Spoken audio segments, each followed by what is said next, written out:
Good morning. Am I audible? Yes, sir. Okay.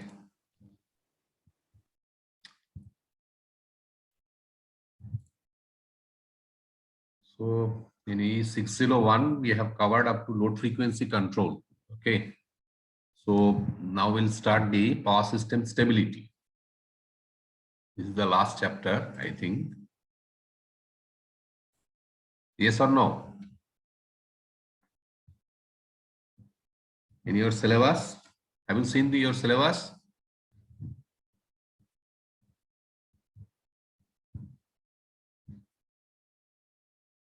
You have not seen, I think.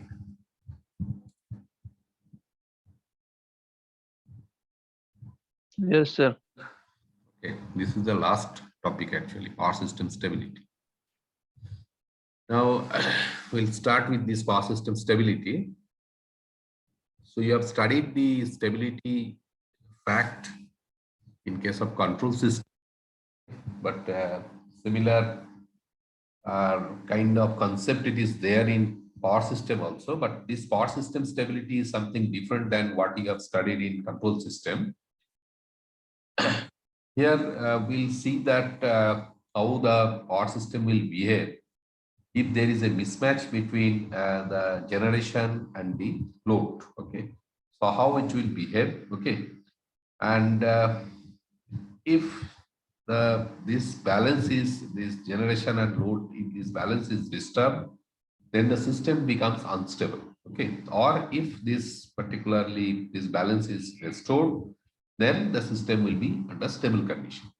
So we'll understand this detail, this particular what is stability, which is related with the power system. So first the introductory part, that is the tendency of a power system to develop the restoring force equal to or greater than the disturbing force to maintain the state of equilibrium is known as the stability. So there will be a something which we will call a force which is there will be a disturbing force and there will be a restoring force. Okay, these two forces will be always acting. So if the disturbing force is more than the restoring force, the system will be out of synchronism. Okay. And if it is balancing with the restoring force, then obviously the system will be stable. So if the forces tending to hold machines in synchronism with one another are sufficient to overcome the disturbing forces, the system is said to be remain stable or to stay in synchronism. Now, what are the kinds of these disturbing forces? Disturbing forces may be, let us say, consider that the system is, the load is thrown off. There is no load is connected. Only generation is there. Okay. There is a fault on the system. Okay. So the fault may be different types of fault. Okay. That may be a symmetrical fault. That may be unsymmetrical fault. Okay. So any kind of fault may occur. And because of that reason, that there will be the disturbance. Apart from that, there are so many disturbing forces, okay, in the system. Now, the stability problem is concerned with the behavior of the synchronous machine after a disturbance. Okay, so normally in the power station, whether it is well, let us say thermal power station or hydro power station, this particular aspect will be it will be present in both the cases. Okay, so we need to study this particular concept in detail. Okay, now stability problems are generally divided into two major categories. One is the first is the steady state stability and second is the transient stability. Now steady state stability, what is steady state stability? It refers to the ability of the power system to regain synchronism after small and slow disturbance such as gradual power changes. So first category, that is the steady state stability. Steady state stability means if the disturbance magnitude is very small and it is slow disturbance. So in that case, we can say that if the system is regaining to original state, that means the original state means if the system is in synchronism with the grid, okay, so then we can say the system is steady state stable. So an extension of the steady state stability is known as the dynamic stability. So we'll understand that this what is dynamic stability. So broadly, it is classified into three category. First is the steady state stability, then transient stability, and then third one is the dynamic stability. Now, what is dynamic stability? It is concerned with the small disturbance lasting for a long time with the inclusion of the automatic control devices. So, the disturbance is small, but this disturbance will stay for a longer duration. So, in that case, we can say the system is dynamically stable. Okay, that means if the system is regaining to original state, then we can say the system is dynamically stable. Now, next is the transient stability.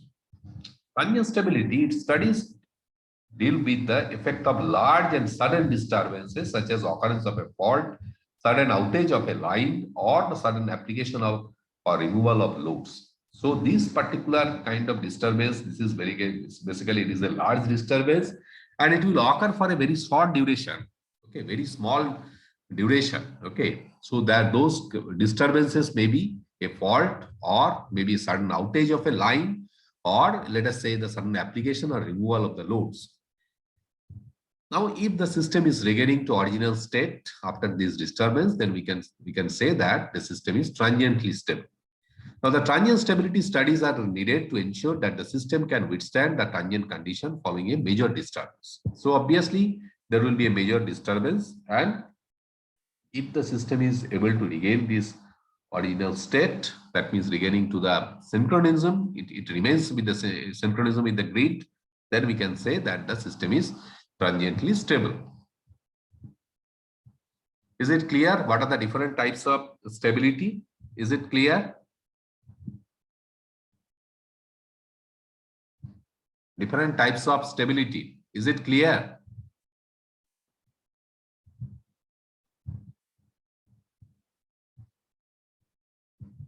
Hello? Yes, sir. Okay. Now, next is the swing equation. Okay, this is very, very important, swing equation. Now, swing equation, it is used in power system stability in order to find out whether the system is stable or unstable. Okay. So, what is swing equation? How it is derived? So, we'll understand that thing. So, under normal operating condition, the relative position of the rotor axis and the resultant magnetic axis, these are fixed. Okay. Normally, this has happened under the normal operating condition. This is the concept of the machine, synchronous machine actually. The angle between the two is known as the power angle or the torque angle. So that is known to us. That is what is power angle or torque. So during any disturbance, rotor will decelerate or accelerate with respect to the synchronously rotating air gap MMF, and a relative motion begins. So the equation describing this relative motion is known as the swing equation. If after this oscillatory period, the rotor locks back into synchronous speed, the generator will maintain its stability.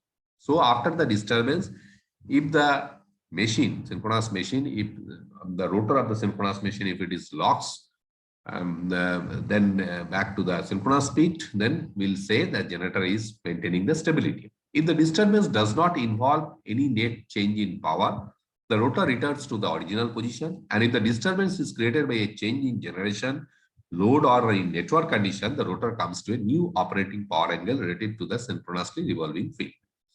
So basically, there is a disturbance, and because of that disturbance, if the rotor is locks to the synchronous speed, then we'll say that machine is running at synchronism, and then the system is under stable condition.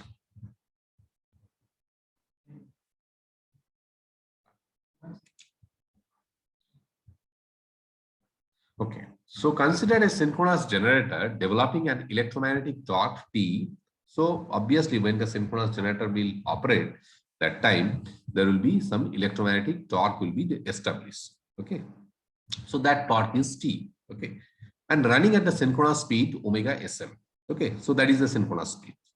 Now, if Tm is the driving mechanical torque, so Tm is the driving mechanical torque. And so what will happen in case of a generator? Generator will basically supply the mechanical power, and electrical power will be developed. So power is what? Power is basically torque into speed. Okay. So ultimately there is a driving torque, that is the mechanical torque, and there is the electromagnetic torque which is developed. Okay. and the output of the generator. Now, under the steady state operation with losses neglected, we can say that Tm equal to T.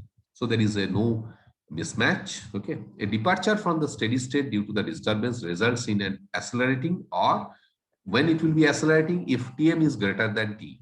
Okay, and decelerating if Tm is less than T. Okay, so now I will just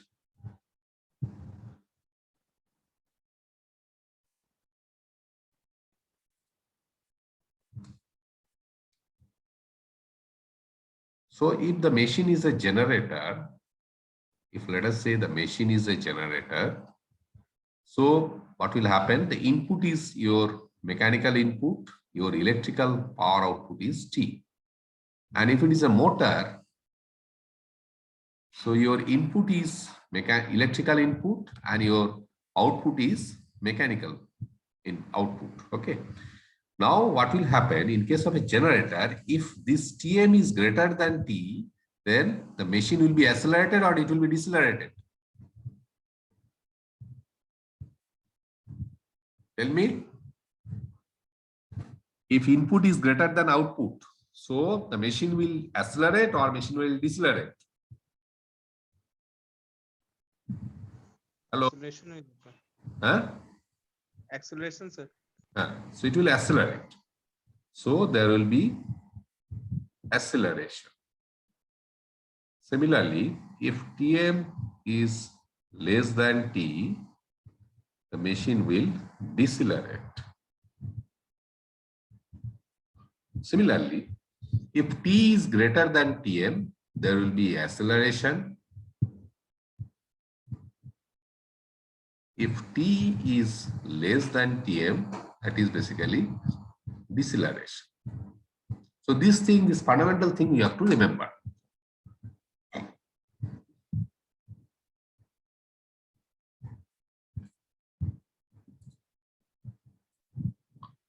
Okay. So there will be some, in case of this Tm equal to T, so the system will be under steady state. Okay, there will not be any change in the machine speed. Okay, machine will be operating under synchronous speed. Now that we are representing this Tm minus T, that means we have understood either Tm should be greater than T or Tm should be less than T if there is any disturbance. Because of this disturbance, there will be change in this particular torque. So the accelerating torque, Ta, it is written as Tm minus T. Okay, that is the basically accelerating torque. Now, depending upon the condition, machine will accelerate or machine will decelerate. Now, if J is the combined moment of inertia of the prime mover and generator, neglecting the frictional and damping torques, now from the laws of rotation, we know that if you can remember that the laws of motion, so we know that J into d2 theta m by dt square equal to Ta equal to Tm minus T. So we can remember that.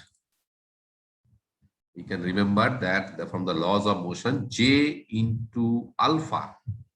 Alpha is your angular acceleration. This is equal to Ta. This is equal to your Tm minus T. So this we can write J into d2 theta m by dt square equal to Ta equal to Tm minus T. Is it clear? This equation? This equation is clear. This is the moment of inertia. J is the moment of inertia. Moment of inertia into alpha. So what we'll do normally in case of a linear motion, this m into alpha equal to F. Fa, that is the accelerating force. So this is moment mass into your acceleration. But here, in case of rotating case, this will be J. Is it clear? Hello? This J into alpha equal to Ta is equal to Tm minus T. This equation is clear.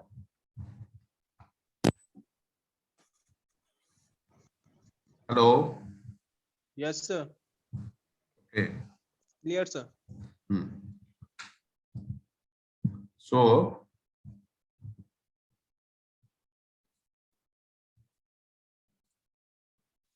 Now, what is this theta m?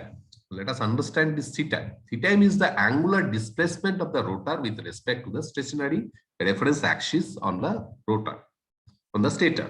So this is basically the angular displacement with respect to the stationary reference axis, which is basically on the stator. Okay. Since we are interested in the rotor speed, but our objective is to get the rotor speed relative to the synchronous speed, the angular reference is chosen relative to the synchronously rotating reference frame moving with a constant angular velocity omega sm. So we can write that the theta m equal to omega sm into t. Omega sm into t means this will be angle. Speed into time, this is angle, plus delta m. Delta m is that is the power angle. So theta m equal to, we can write theta m equal to omega sm into t plus delta m.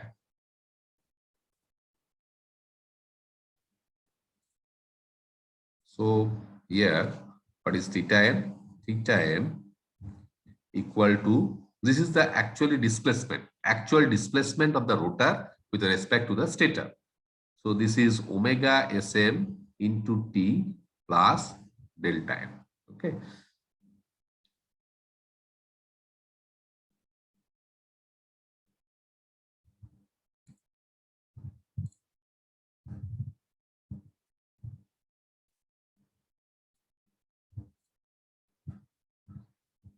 Now we'll understand what is the dynamics of a synchronous machine. Okay.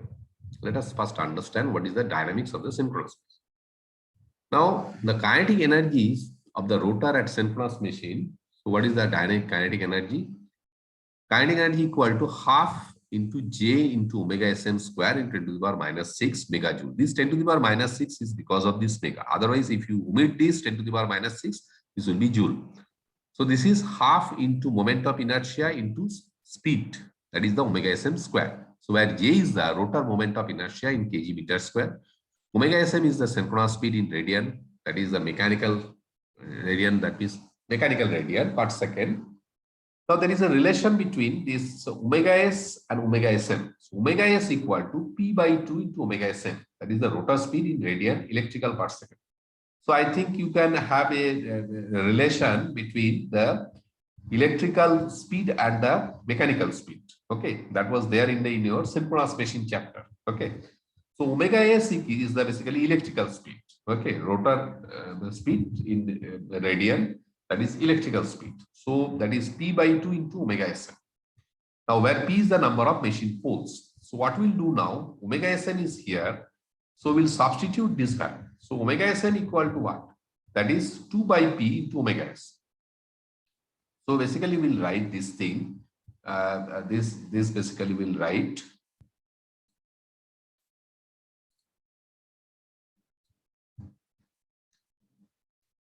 so this kinetic energy, this is equal to half into J into omega sm square into 10 to the power minus 6. This is megajoule.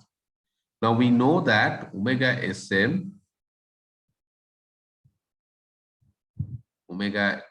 electrical equal to P by 2 into omega sm. Okay. So what we'll do now, we'll substitute this. So omega sm equal to 2 by P into omega s. This is, you can write electrical, so this is omega s. Okay. So kinetic energy will substitute here half J.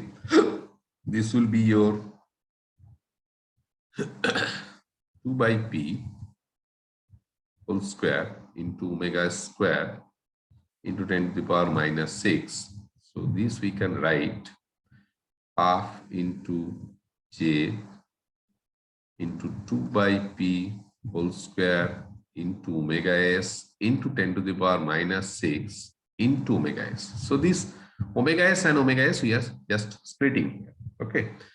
So now we can write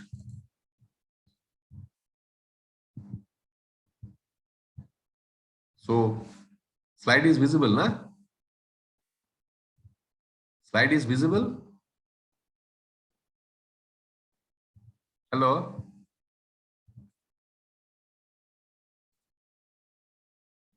I think slide is okay. So we'll substitute this. So this we can write M. So this is actually known as the moment of inertia. So this will be M into this. Okay. So finally we can write. So this will be, we can write half into M into omega s. So M equal to, basically, this is M is equal to J into 2 by pi p whole square into omega s into 10 to the power minus 6. So that means the kinetic energy, this is equal to, or I should move here,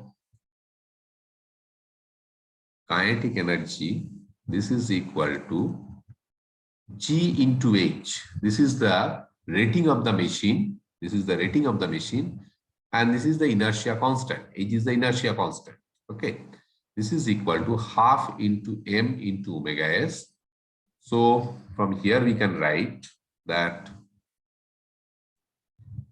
this is the expression. So M equal to 2gh by omega s. Okay. So this is the expression of your M. Okay.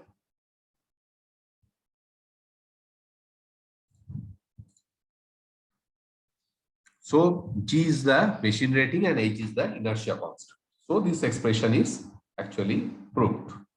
So M equal to, we can write 2gh by omega s. Now omega s equal to 2 pi f. This is again another thing. Omega s equal to 2 pi f. So 2 will cancel. So I will show you that thing. So let us say, so this is equal to, we can write, this is 2gh and this 2 omega s, we can write 2 pi f. So this 2 will cancel. This is equal to gh by pi f, or we can write this is gh by this pi, we can write 180 f. Okay, this is the expression of M. Is it clear? Any doubt? Any doubt? Sir.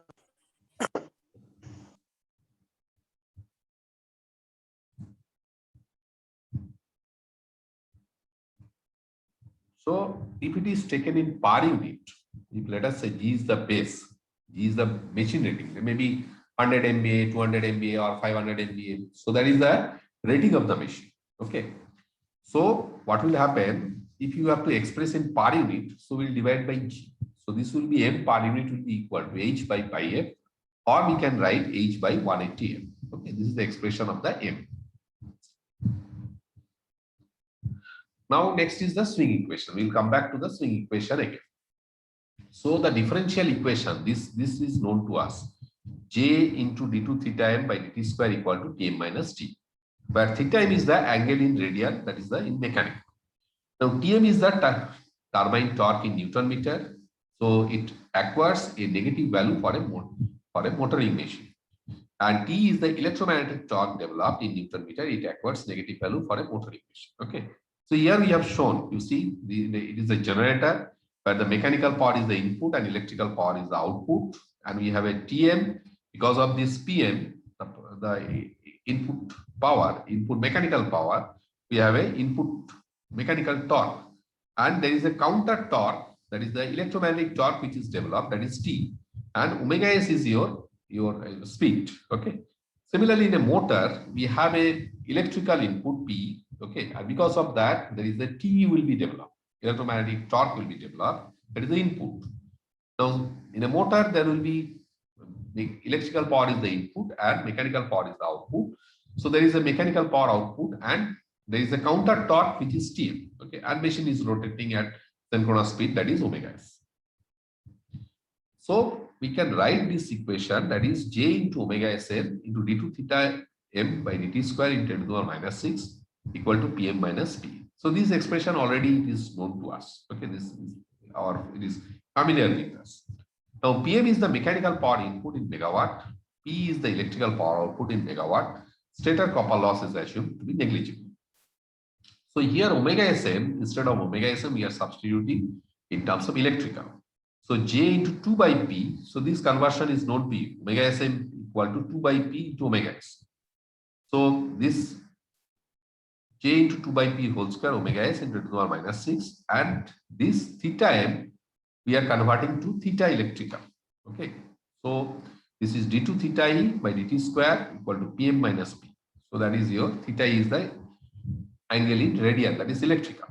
So this portion is your M, this is your M. So M into d2 theta E by dt square equal to Pm minus P. So finally we got this expression. Okay. So M into d2 theta E by dt square equal to Pm minus P. Now you see delta equal to theta E minus omega S into T. What is delta? Delta is the power angle. So power angle, this delta equal to theta is the electrical angle, okay, and omega S into T, because machine is rotating at omega S synchronous speed. So at any instant, the delta value will be basically difference between these two, theta E minus delta S omega S into T. So what we'll get?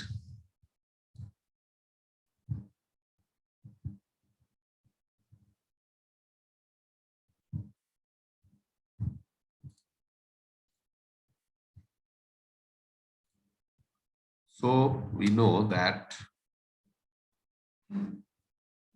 M into d2 theta E by dt square equal to Pm minus P.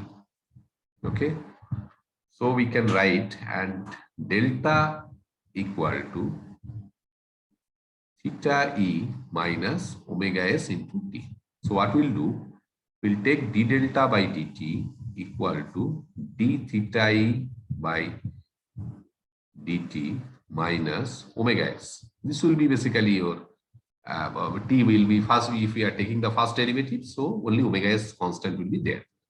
Now we are taking d2 delta by dt square equal to d2 theta E by dt square. So this omega S will be constant, this will be 0. So this equation we can write, M into d2 delta by dt square equal to Pm minus P. Because this expression d2 theta E by dt square, this is equal to d2 delta by dt square. So that means this is the expression which we have got.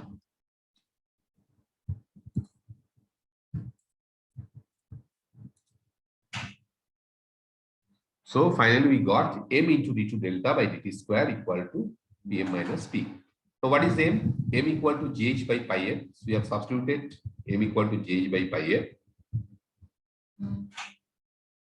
into d2 delta by dt square equal to Pm minus P. Now if you want to take in the per unit, so we'll divide by G. Okay.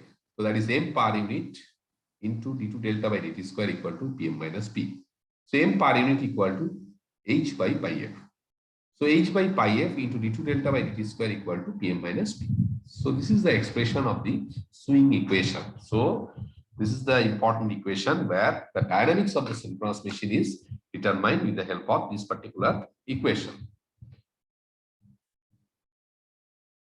Now next is the multi-machine system.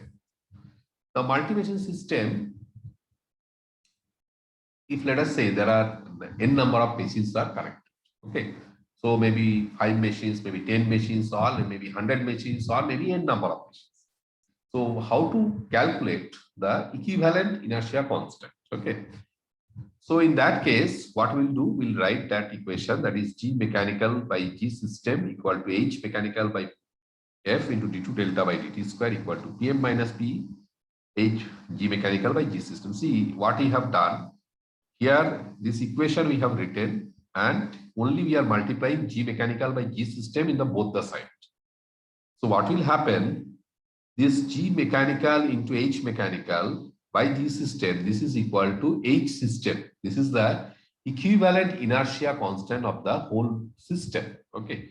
So that's why we can write here H system by pi f into d2 delta by dt square equal to Pm minus P. Okay. So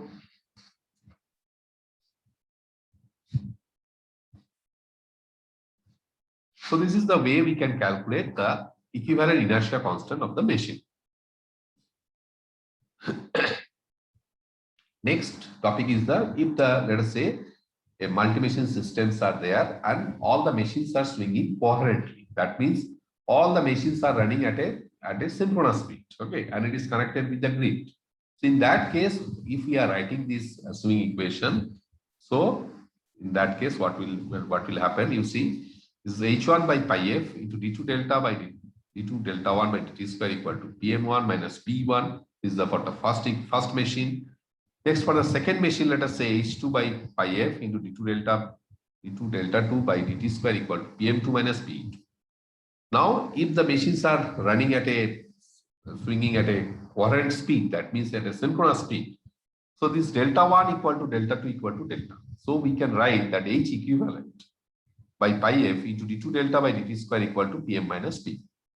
So from here, what will happen? This pm will be equal to pm1 plus pm2. That means the net mechanical input will be summation of the two machines. So that will be pm equal to pm1 plus pm2. Similarly, the electrical power output, that will be P equal to P1 plus P2.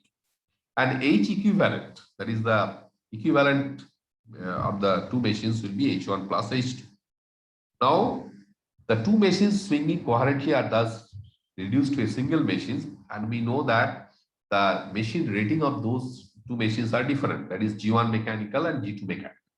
In that case, H equivalent will be G1 mechanical into H1 mechanical by G system plus G2 mechanical into H2 mechanical by G system. So that is basically the whole process, how we can calculate the H equivalent of the two machines.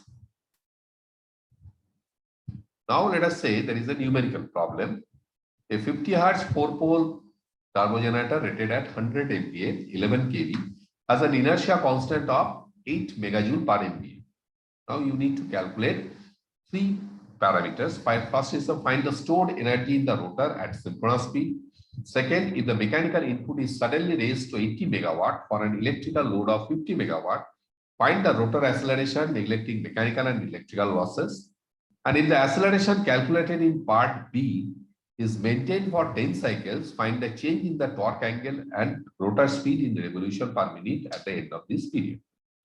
So how to calculate the stored energy? Stored energy, we know that is G into H, because kinetic energy. So we have just calculated, if you can remember this kinetic energy H. So this is equal to half into M into omega S. So basically kinetic energy equal to G into H. So this value is 100 into 8, that is 800 megajoule. Now in the part B, it is said if the mechanical input is suddenly raised to 80 megawatt for an electrical load of 50 megawatt. So mechanical input is 80 megawatt and electrical power is 50 megawatt. So we need to calculate what is the rotor acceleration. So this will be PA equal to 80 minus 50, that is equal to 30 megawatt. So this will be equal to 30 megawatt. We know that PM minus P equal to M into D2 delta by dt square. Now M equal to, we know, that is GH by 180F. Now GH, if we have calculated, that is 800, and 180 into F, that is F is 50 hertz. So we are getting 4 by 45. So 4 by 45 into d2 delta by dt square equal to 30. So acceleration we can calculate from this. This will be 337.5 electrical degree per second square. Okay. So this is the way we can calculate the value of alpha. That is the UC, find the rotor acceleration. So alpha is the rotor acceleration we have calculated. Now third part, if the acceleration calculated in part B is maintained for 10 cycles, find the change in the torque angle and rotor speed in revolution per minute at the end of this period. So change in delta, that will be equal to half into alpha into t square. So alpha is 337.5 and t is your 0.2. 10 cycle means 0.2 second. Is it clear why this 10 cycle equal to 0.2 second? Anyone can tell why this 10 cycle equal to 0.2? Hello? Hello? Yes, sir. So why this 10 cycle equal to 0.2 second? Sir. Why this 10 cycle equal to 0.2 second? Is it clear? Yes, sir. So could you please tell me why this 10 cycle equal to 0.2 second?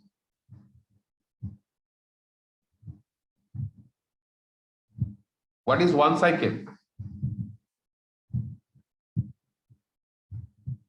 One cycle means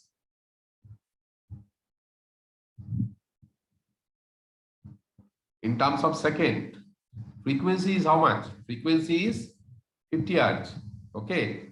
So one cycle means 1 by 50. So that is your 0.02 second. So 10 cycle means 0.2 second.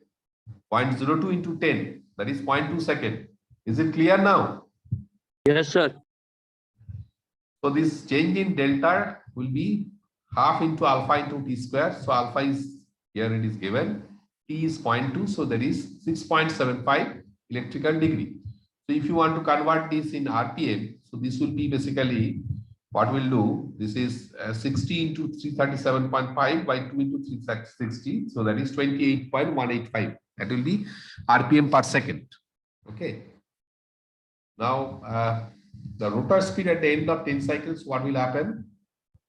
This is synchronous speed, 180 F by P plus your this delta into T, 28.125 into T is 0.2.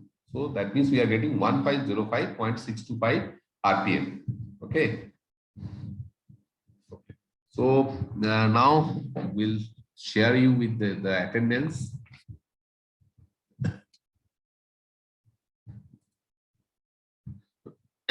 Just wait for some time.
Now put your attendance. QR code is visible.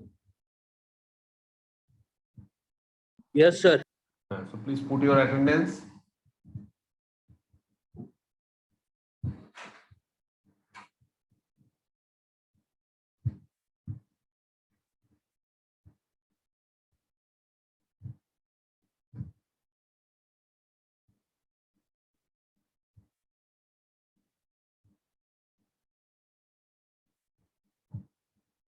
Is it over?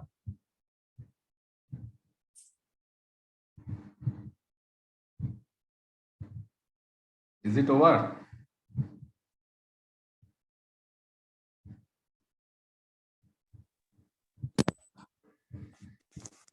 Yes, sir. Okay, so I will stop share this thing.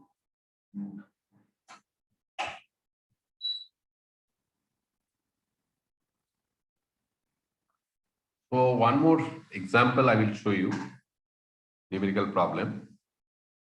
So in the figure, in the system shown in figure, a three-phase static capacitor reactor of reactance 1 per unit per phase is connected through a switch at the motor bus bar.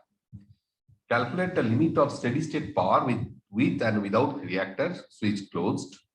Recalculate the power limit with capacitor reactor replaced by an inductive reactor of the same value.